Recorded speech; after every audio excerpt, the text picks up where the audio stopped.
नमस्कार साथियों, निर्माणवाद के संसार में आप सभी का स्वागत है। मैं आपके सामने फिर से लेके प्रस्तुत हूं सीडीपी 5 का पंच। 5 शानदार क्वेश्चन, उससे भी शानदार उनकी एक्सप्लेनेशन। तो चलिए शुरू करते हैं और देखते हैं आज के प्रश्न। तो आज का पहला प्रश्न है, which theory integrates principle explored by chaos, network and complexity and self organization theories. कौन सा सिद्धांत अराजकता, नेटवर्क और जटिलता एवं आत्म संगठन सिद्धांतों द्वारा खोजे गए सिद्धांतों को एकीकृत करता है। अब अगर हम यहां पर देखें कि इनमें से कौन सी थ्योरीज हमें सब चीजों को कोरिलेट करने की बात करती है, तो यहां हमें जो देखने को मिलता है कि सेल्फ ऑर्गेनाइजेशन को हम लेके चल रहे हैं, हम यहां पर आत्म संगठन को लेकर चल रहे हैं, यहां पर हम केओस को लेकर चल रहे हैं, केओस की नेटवर्किंग को लेकर चल रहे हैं, हम यहां अराजकता को लेकर चल रहे हैं, उसकी नेटवर्किंग को लेकर चलते हैं, और कॉम्प्लेक्सिटी रहती है हमारे पास, अलग अलग तरह की जटिलता रहती है। तो ये सब चीजें हमें किस में देखने को मिलती हैं? ये सब चीजें हमें कनेक्शनिज्म में देखने को मिलती हैं, जो कि थॉर्नडाइक का रहता है। और ये कनेक्शनिज्म जो हमें देखने को मिलता है वो ट्रायल एंड एरर थ्योरी में देखने को मिलता है। ये हमें प्रयास और त्रुटि सिद्धांत में देखने को मिलता है। तो यहां पर जब एक इंडिविजुअल अलग अलग तरह की चीजें ट्राई कर रहा होता है तो वो होता है केओस। जब बच्चा यहां पर हमें क्या देखने को मिलेगा, अलग अलग तरह की चीजें ट्राई कर रहा है, कभी कुछ, और उसको एरर मिलते हैं, उसको बहुत सारे उसमें त्रुटियां मिलती हैं, तो इसे केओस कहा जाता है, इसे अराजकता कहा जाता है। फिर जब वो क्या करता है, किसी उद्दीपक के लिए किसी एक चीज को जोड़ना शुरू हो जाता है, तो इसे नेटवर्किंग कहा जाता है, इसे नेटवर्किंग कहा जाता है। और नेटवर्किंग में क्या होता है, नेटवर्किंग में एसआर जुड़ते हैं, जिसे हम एसोसिएशन सहसंबंधन कहते हैं। तो ट्रायल एंड एरर में जो ट्रायल सक्सेसफुल होता है, प्रयास और त्रुटि में जो प्रयास सफल होता है, वो प्रयास जुड़ जाता है उद्दीपक के साथ, इसे नेटवर्किंग कहते हैं। अब इसमें बड़े सारी तरह की जटिलता रहती है, जिसके ऊपर आधारित फिर थॉर्नडाइक क्या देते हैं, थॉर्नडाइक अलग अलग तरह के अधिगम के सिद्धांत देते हैं, प्राथमिक सिद्धांत और द्वितीयक सिद्धांत, गौण सिद्धांत, primary principles of learning and secondary principles of learning, ये देते हैं। और इससे फिर धीरे धीरे क्या होता है, हम लर्निंग करते जाते हैं, तो सेल्फ ऑर्गेनाइजेशन होती है, इससे आत्मसंगठन आता है। तो ये जो ट्रायल एंड एरर की थ्योरी है, जिसके ऊपर वाद जो बना, वो कनेक्शनिज्म बना, ये हमें देखने को मिलता है chaos, networking, complexity and organization, यानी अराजकता, नेटवर्किंग, जटिलता और फिर जटिलता के साथ आत्म संगठन, कनेक्शनिज्म ट्रायल और एरर थ्योरी में हमें देखने को मिलेगा। तो उत्तर यहां पर दूसरा हुआ। चलिए अगले क्वेश्चन को देखें। With smaller classes teachers are much more able to, छोटी कक्षाओं के साथ शिक्षक डैश में अधिक सक्षम होते हैं। यहां पर हमारा बेसिस जो हमें देखने को मिलता है वो है छोटी कक्षाएं, स्मॉलर क्लासेस। अगर हम स्मॉलर क्लासेस के हिसाब से देखें तो स्लो हो जाएगा टीचर, धीमी गति हो जाएगी, या अपने एक्सपीरियंसेस नरेट कर पाएगा, अपने व्यक्तिगत अनुभवों को बता पाएगा, यहां पर अडेप्ट कर पाएगा इंडिविजुअल डिफरेंसेस को, यहां पर व्यक्तिगत भिन्नताओं के आधार पर निर्देश और अनुकूलन कर पाएगा, या फिर एक्स्ट्रा स्पेस मिलेगा उसको एक्स्ट्रा करिकुलर एक्टिविटीज के लिए, उसको पाठ्येतर गतिविधियों के लिए अतिरिक्त जगह मिल जाएगी। अब यहां पर अगर हम देखें तो इन चारों चीजों में दो चीजें हमारे पास गलत हैं। पहले क्या, स्लो, कम बच्चे होने से हमारे पास स्पीड ऑफ टीचिंग या स्पीड ऑफ लर्निंग बढ़ जाती है, ना कि कम होती है। ठीक है। इसके बाद हम सेकंड को देखें तो सेकंड ऑप्शन का हमें कोई मायने नहीं रखता कि पर्सनल एक्सपीरियंसेस को हम ज्यादा शेयर कर पाते हैं, कम शेयर कर पाते हैं, इसका बच्चों की संख्या से लेना देना नहीं होता।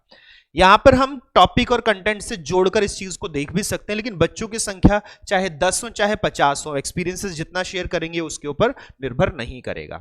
अब दो चीजें हमारे पास दी गई हैं कि क्लास में एक्स्ट्रा स्पेस हो जाती है या फिर बच्चों में अच्छी पहुंच हो जाती है। तो यहां पर हम दोनों में से चुनेंगे तो चुनेंगे कि बच्चों के साथ हमारी अच्छी पहुंच है, और इसलिए हम इंडिविजुअल डिफरेंसेस को आसानी से कैटर कर सकते हैं, हम व्यक्तिगत भिन्नताओं को आसानी से समाहित कर सकते हैं, क्योंकि कम बच्चे हैं तो व्यक्तिगत भिन्नताओं की सीमा एक हमारे पास मिलेगी और उसके अंतर्गत हम सारे व्यक्तिगत भिन्नताओं को समाहित कर पाएंगे, इसलिए उत्तर हमें तीसरा देखने को मिलेगा। चलिए अगले क्वेश्चन को देखें। The core curriculum consist of, मूल पाठ्यक्रम निम्न में शामिल होता है। यूनिट्स एंड लेसन, इकाई और पाठ योजनाएं, सब्जेक्ट्स ऑफर्ड, विषय, total experiences of the child, कुल अनुभव, total experiences in the school program. तो यहां पे एल्सवेयर पूछा गया है, यहां पर इन द स्कूल प्रोग्राम पूछा है, अन्यत्र बच्चों द्वारा कुल अनुभव और कुल अनुभव स्कूल कार्यक्रम में। तो करिकुलम की डेफिनेशन है, ये पाठ्यक्रम की डेफिनेशन है क्या? Total experience in the school program. विद्यालय प्रोग्राम में कुल अनुभव जो होगा वो हमारा पाठ्यक्रम होता है और हम इसी के लिए क्या करते हैं? नियोजन करते हैं, प्लानिंग करते हैं, जिसे हम करिकुलम प्लानिंग कहते हैं, पाठ्यक्रम प्लानिंग, पाठ्यक्रम नियोजन हम इसको कहते हैं। तो उत्तर यहां चौथा देखने को मिलेगा। चलिए अगले क्वेश्चन को देखें। The psychologist who conducted experiment of trial and error learning was, जिन्होंने प्रश्न त्रुटि अधिगम के प्रयोगों को संचालित किया, तो पीछे मैंने इसको आपको बताया था, ये कौन है? थॉर्नडाइक है। और थॉर्नडाइक ने इसी ट्रायल एंड एरर को किस पे किया था? कैट, फिश और केज पे किया था। उन्होंने बिल्ली पे प्रयोग किया ये, और बिल्ली को मछली दी खाने के लिए लालच, और पिंजरे में बंद किया कि वो पिंजरे से बाहर निकले। और इसी पे बेस्ड फिर हमें देखने को मिलता है theory of connectionism, theory of associationism, और फिर हमें लॉज ऑफ लर्निंग देखने को मिलते हैं, अधिगम के नियम देखने को मिलते हैं। वो इसी एक्सपेरिमेंट पे सारे के सारे बेस थे। वहीं पर अगर हम देखें कोलर का, तो कोलर का एक्सपेरिमेंट किसके ऊपर था? कोलर का एक्सपेरिमेंट इनसाइट लर्निंग के ऊपर था। हमें अंतर्दृष्टि है जो हमें अधिगम देखने को मिलता है स्किनर का क्लासिकल कंडीशनिंग पे है, हमें स्किनर का ऑपरेंट कंडीशनिंग पे है, क्रिया प्रसूत अनुबंधन पे, और पेवलोव का क्लासिकल कंडीशनिंग पे है, शास्त्रीय अनुबंधन पर है। तो ये चारों हमारे अलग अलग सिद्धांत हैं। नेक्स्ट अगर देखें, thematic apperception test was designed by, विषय आत्मबोधन परीक्षण। इसे हम पॉपुलरली किस नाम से जानते हैं? इसे हम नाम से जानते हैं टैट, जो एक प्रोजेक्टिव टेस्ट है।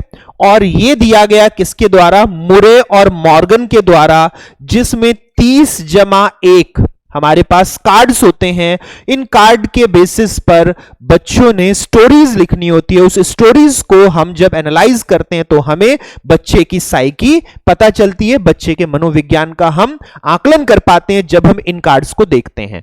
1930 में हमें यह टेस्ट दिया गया। ये टेस्ट जो टैट टेस्ट है, तो टैट हमारे पास कितने होते हैं? 30+1 यानी 31 कार्ड्स होंगे। ये जो एक कार्ड कहा, ये कार्ड ब्लैंक होता है, 30 कार्ड हमारे पास कलर के होते हैं थीमेटिक एप्रिसिएशन में। और टैट में हमें क्या देखने को मिलेगा? यहां पे हमें देखने को मिलेगा 1935 में, 1935 में ये दिया है इन्होंने, जो टैट परीक्षण कहते हैं। और ये एक प्रोजेक्टिव टेस्ट है, ये एक प्रोजेक्टिव पर्सनालिटी टेस्ट है, ये एक प्रक्षेपी व्यक्तित्व परीक्षण है।